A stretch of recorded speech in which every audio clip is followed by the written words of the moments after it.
Hey everyone, this is RC, and I gotta close my door. I'll be right back. Give me 1 second.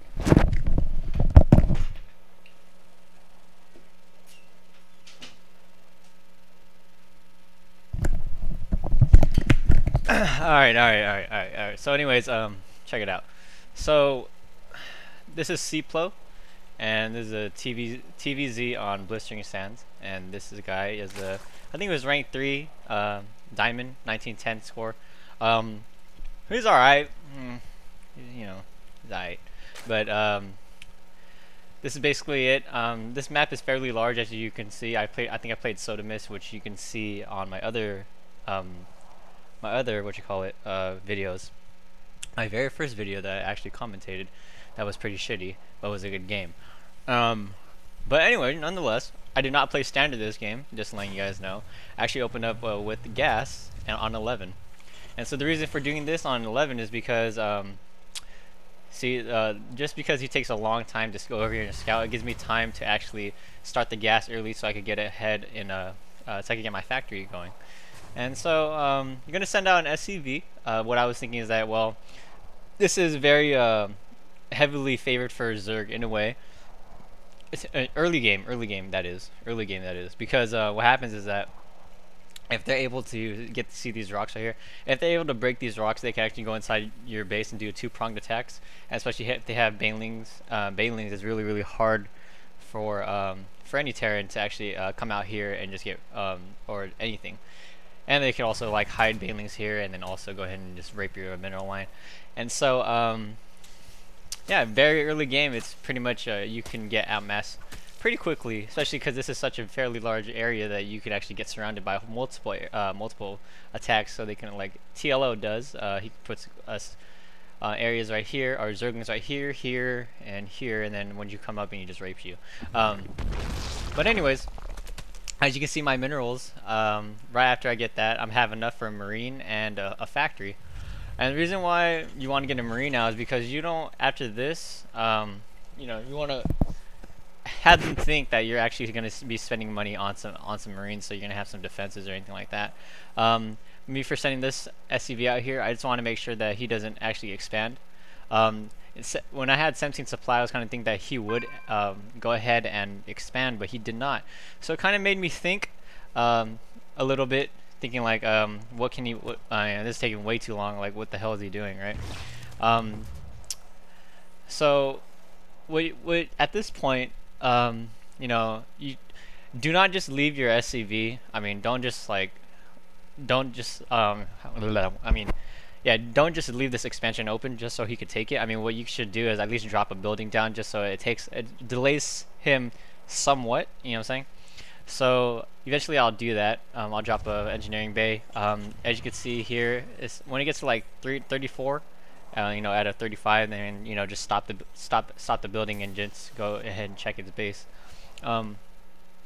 Yes, I am going to pump out 2 Hellions. My reasoning for pumping out 2 Hellions is because the harass is, you know, you want to be able to get ahead of a Zerg easily with by harassing the mineral line. This marine, I wanted to gain vision. With this, I mean, it's good for Zerg. Usually you would want to take this vision because you could see if he's moving out or here or anything like that. For me, if I would want to make sure that he's not moving out as well, so I would take this tower. But I took this tower just so I could see this area right here and this area right here. So if I could want to expand down here, I could easily expand anywhere of these places. So he's gonna come out with a 7 roach rush, and if you guys really want the replay, I'll go ahead and post that for you, so you can see how to do a 7 roach rush for all you Zerg players. Anyways, this is my vision right here. I'm looking at him and I'm thinking, okay, well, he's gonna go straight for my base, so I'm gonna go ahead and I dropped a tech lab, and what I'm gonna do over here is build a bunker in my mineral line. The reason for this is because, oh wow, I love you too. Basically, what's happening during this time is that it takes a very large, you know, it's gonna be very hard for him to actually. Oh wow, look at that! And yes, I did come in here. If you check the income tab, I could have saved this Hellion, but I guess not. I wanted to rape as many of those drones as possible, but you know, it's getting really hard. So he comes in here. He's gonna go ahead and try. As you can see, this gives +1 range to units inside, so I can actually shoot him. There was no point for me to actually put another tech lab down, because if he were, he would have probably just stopped it and tried to kill it anyways. If I was him as well, though, I would try to actually go. I would just kill this gas and just keep the pressure. I wouldn't try to engage anything. There's no point in trying to engage him at this point, or engage me at this point, because what's happening is that I'm just gonna micro it off regardless. I mean, I have, you know, for Rochos you have to actually get in close range. At Marauders we have +6 range, so that's two against you. So what I would just do is try to contain as much as possible, and not try to fight it. By fighting it, you know, you lose the battle easily. So that's a big mistake on his part. Another part is that he actually tried to, you know, he left his mineral line out without having a spine crawler out. Big mistake. You have to have a spine crawler. If you're gonna make an attack like this, you know, it's just gotta happen. So this is how you micro, by the way. So you have one guy run around, you have the other one shoot, and then I have one in here. So you know, you just have them shoot like crazy, and eventually they'll die out. Yeah, basically how it works. And so if you check my vision. I know that he has a layer, and what that tells me is that if he has a layer at this point in the game, I'm gonna have to do something about Mutalisk. So what I did is I dropped 3 bunkers down, and the reasoning for this, even though I'm trying to build SCVs and everything like that, and trying to get stim pack. Whoa, what's going on here? Oh, pause. Sorry, scared myself. What the hell? Where is it? Production. Oh, D. Okay. So D, I'm getting a stim pack, and I'm getting 3 barracks, and he's getting what we call the Spire, that enables you to get Mutalisk. Scared the shit out of myself. I thought I was gonna. I was like, wow. Actually had to restart this damn commentary like the 4th fucking time. But anyways, so I want to protect my mineral line, get another engineering bay over here because this one's gonna die. Pretty sad. But the reasoning for this is that no matter, even if they have a layer, you have to think, okay, well, what units can they get? Either infestors or Mutalisks. So and infestors are not something to worry about because they're ground units. So get something that it's more mobile, and get Marines to counter the Mutalisks, or get like you know, something like turrets or something like that. But turrets, I mean, it's whatever. But for me, okay, so check this out. I know that he's not expanded here at this point, so it tells me he's gonna be 1 base Mutalisk, and 1 base Mutalisk, as you can see, is not gonna get you anywhere, because me getting this already on 1 gas is really hard enough to fund a whole freaking army. So what I'm gonna be doing is I'm gonna try to keep him on 1 base. By keeping him on 1 base, his Mutalisk count is gonna be very low, and so that was my rationale for that. At the same time, I'm going to go ahead and expand and get a medevac so I could actually go out there and just start killing stuff. At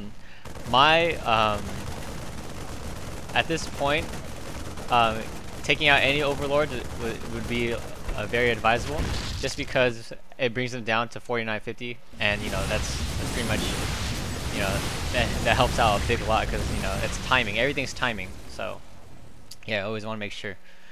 So yeah. Mutalisks are coming through. He's gonna try to attack me, of course, but they get raped by Marines, so you know you can't really do too much against that. And I have more Marines coming out, and that's my, you know, that's where you just got to keep the pressure on him. And so bad move from him. He's actually wasting his Mutalisks. I would actually not have done that. For me, what I'm gonna do is I'm gonna go ahead and stim out there, and go ahead and kill one of those Mutalisks, and then heal up. So I'm gonna bring an SCV here. The good thing about bringing like 1 SCV or so is that you can actually build like a bunker or something like that. If not, they can actually take damage and circle up Zerglings and stuff like that to attack it, while all your guys actually gain focus fire on some of the Mutalisks. So stupid move for him. I don't know what he was doing. Pretty funny to me, because I was thinking like, wow, like why are you wasting your Mutalisks? Like seriously, there's no point. You might as well stay in your base or get some Banelings or something like that. But anyways, Hellions are good for absorbing damage, and when you go up against a Zerg, you always want to make sure that they do not get a concave. As you can see, it's very hard for them to actually get across or get us around. And if they can't get us around, then it's all good. From this point on, I just want to make sure I can take out the spawning pool, because the spawning, I mean, if there's Zerglings in play, it gets really hard. That's all there is to it. And so at this, another thing too is that I let my guys die here while I focus fired on my my Hellions to go for the mineral line. And I did this because it makes it so much easier for me to I mean, it puts a stop to his economy. As you can see, you know, he has no gas or anything like that. So he thought he had me, you know, but unfortunately not. It didn't really matter too much. The game was pretty much done at this point. And so yeah, that's pretty much it. If you wanna, what you gotta do, I mean, his biggest mistake this one was doing an all-in 7 roach rush. And the thing is that in a 1v1, if you do stuff like an all-ins and like all-in strats like that, I mean, you take a big risk and actually losing the game early on. And that's because you cut your supply, you cut your economy just so you can do one thing, and that is to end the game. And for me, I was based on more of a macro game and trying to harass and then get an economical lead and then go into it. What I would strongly suggest is that if you're easily scouted just like that, I mean, if you think about how long it took for him to move across this map, then yeah, it plays a big role, and that's what you got to actually include in your game when you're actually playing StarCraft. Is that, you know, it's not only just being good about with the race itself, with the race itself. You have to actually understand the map, understand how what ledges you have and everything like that, and just the game mechanics of how everything works.